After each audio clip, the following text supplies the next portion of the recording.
आता शॉल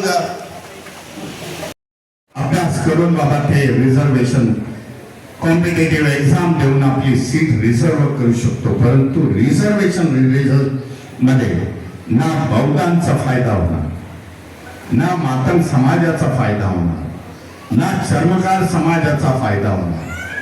ही गोष्ट हाणून पाडण्यासाठी मी राणेजींना तसं मी सांगतो की आपल्या कॅबिनेट मीटिंग मध्ये बाबा हा विषय उचला. समाजामध्ये दुही निर्माण होण्याचा हा प्रयत्न जे कर्नाटकामध्ये झालं, कर्नाटकामध्ये हाणून पाडण्यात आलं, कारण ह्याच्यामुळे समाज दुभागल्या जातोय. समाज एकत्र आणण्याचा संदेश महापुरुषांनी दिलेला. तुम्ही आता पुन्हा एकदा मागे जाण्याचा प्रयत्न करताय, ह्याचा आम्ही बाबा ह्याला आम्ही विरोध करत आहोत. दुसरी एक गोष्ट आपल्याला सांगू शकतो की येणाऱ्या काळामध्ये जनगणना होणार आहे. 2027 ला पर्सन टू पर्सन वैयक्तिकरित्या जनगणना.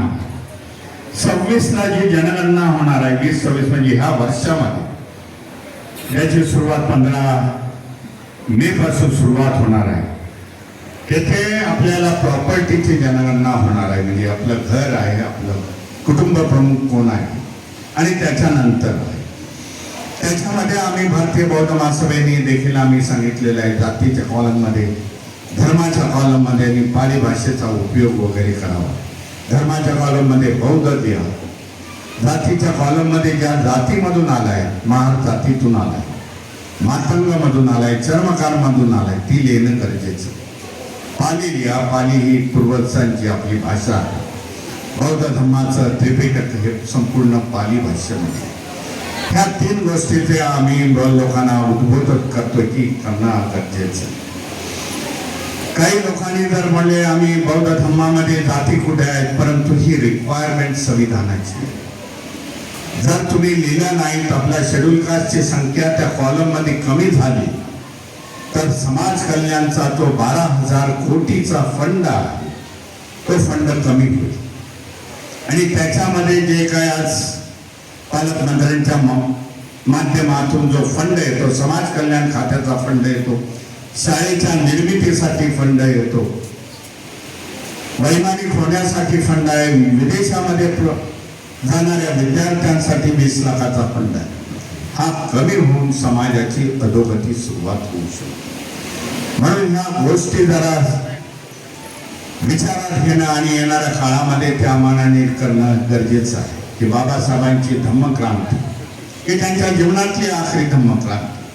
अनेक क्रांत्या गेल्यात, हे वर्ष खरं म्हणजे बाबासाहेबांसाठी आणि संपूर्ण आंबेडकर समाजासाठी महत्वाचं.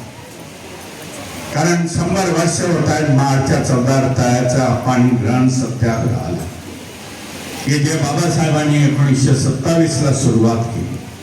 मानवतेचा अधिकार दिला, ह्युमन राईट्स ज्याला आता म्हणतायत नवीन भाषेमध्ये. त्या काळामध्ये ते लोकांनी पाणी ग्रहण करून बाबा 14 तळे आहे, सरकारचं पाण्याचं तळं आहे, त्याच्यामध्ये पाणी ग्रहण करण्याचा अधिकार. हे करत असताना बाबासाहेब कधीही सत्याग्रह केलेला नाही, त्यांनी संघर्ष, त्यांनी कुठलाही कायदेभंग केलेला नाही. तर ब्रिटिश इंडियामध्ये, ब्रिटिश बॉम्बेमध्ये, बॉम्बे रिजनमध्ये त्यांनी कायदा पास करून घेतला. त्यांचे सहकारी S.K. भोले जे भंडारी समाजाचे होते, त्यांनी तो कायदा पास केल्यानंतर बाबासाहेबांनी पाण्याचा सत्याग्रह इथे केलेला. परंतु दुर्दैवाने आज असं म्हणावं लागते की पाण्याच्या सत्याग्रहापेक्षा मिठाचा सत्याग्रहाला ह्या देशामध्ये जास्त महत्व दिले गेलं. जो मिठाचा सत्याग्रह काही पैसे वाढले, टॅक्स वाढला, त्याच्यासाठी होता, पण पाण्याचा सत्याग्रहासाठी, ह्युमन राईट्स साठी तेवढं दिलं नाही. आज ते वर्ष महत्वाचं आहे. संभाषणी दलाला 100 वर्ष होत आहे, त्याच्यासाठी महत्वाचं आहे.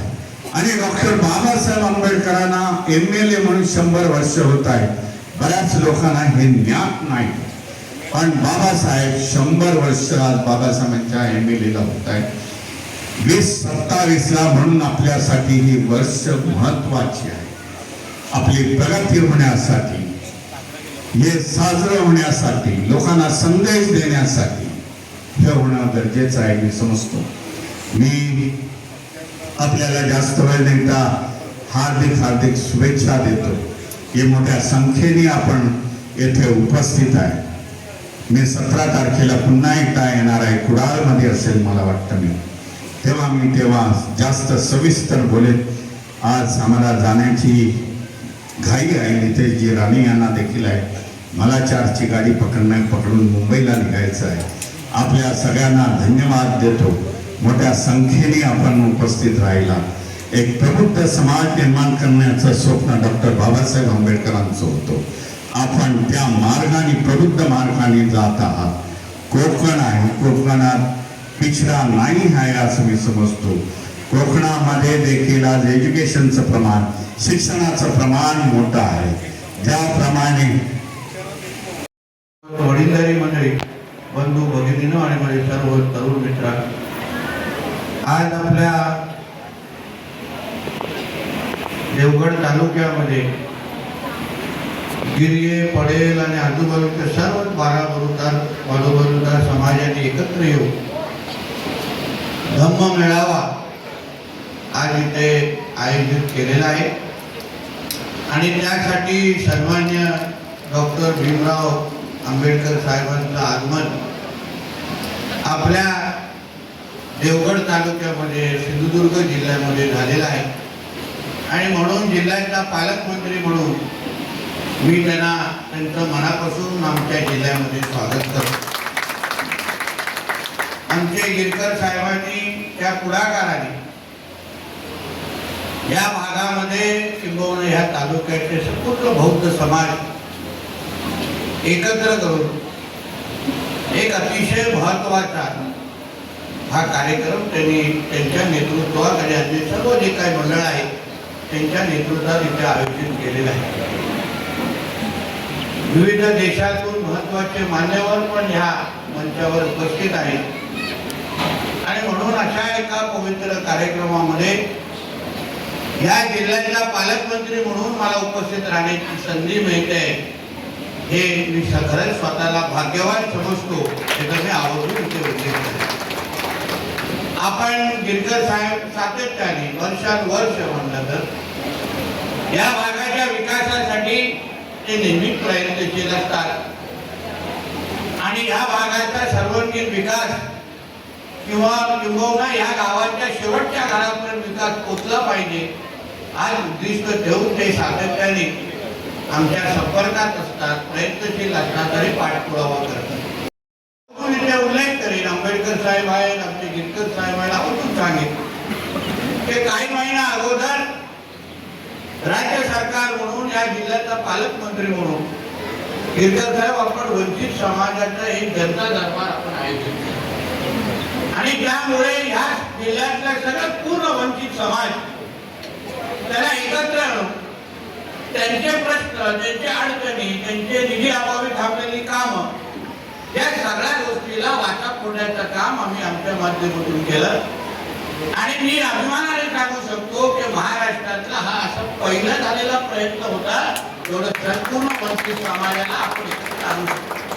आणि म्हणून त्यानंतर त्याच्यामध्ये आलेले सगळे जेवढे निवेदनं होती त्या निवेदनाच्या अनुसार येणारा आता जिल्हा नियोजन समिती आणि समाज कल्याण निधीतून जवळपास 9 कोटीची निधी आपण ह्या विविध सगळ्या विकास कामाला आता इथे देणार आहोत. जेणेकरून समाजाच्या, बौद्ध समाजाच्या, आंबेडकरी समाजाच्या उन्नतीसाठी, विकासासाठी ज्या ज्या गोष्टी गरजेच्या आहेत, ज्या ज्या गोष्टी आपण करू शकतो त्या सगळ्या गोष्टी शासन म्हणून, पालकमंत्री म्हणून आम्ही करण्यासाठी कटिबद्ध आहोत हाही विश्वास तुम्हाला मी आजच्या निमित्ताने देतो. एक अजून एक ऐतिहासिक निर्णय जो आपण गिरकर साहेब इथे घेतला की आपल्या सिंधुदुर्ग जिल्ह्यामध्ये ज्या जातीवाचक नावं होती वाडे बसताना, जातीवाचक होते, असंख्य आपल्या लोकांना वर्षानुवर्ष त्याच्यावर आक्षेप असायचा, तक्रार असायची. आपला सिंधुदुर्ग जिल्हा आंबेडकर साहेब राज्यात, देशात पहिला जिल्हा ठरला. ही सगळी जातीवाचक नावं आपण बदलली आणि लोकांच्या इच्छेप्रमाणे आपण आता नावं त्याला नामकरण सुरू केलं. ह्या पद्धतीचं काम आपण आपल्या जिल्ह्यामध्ये करतोय.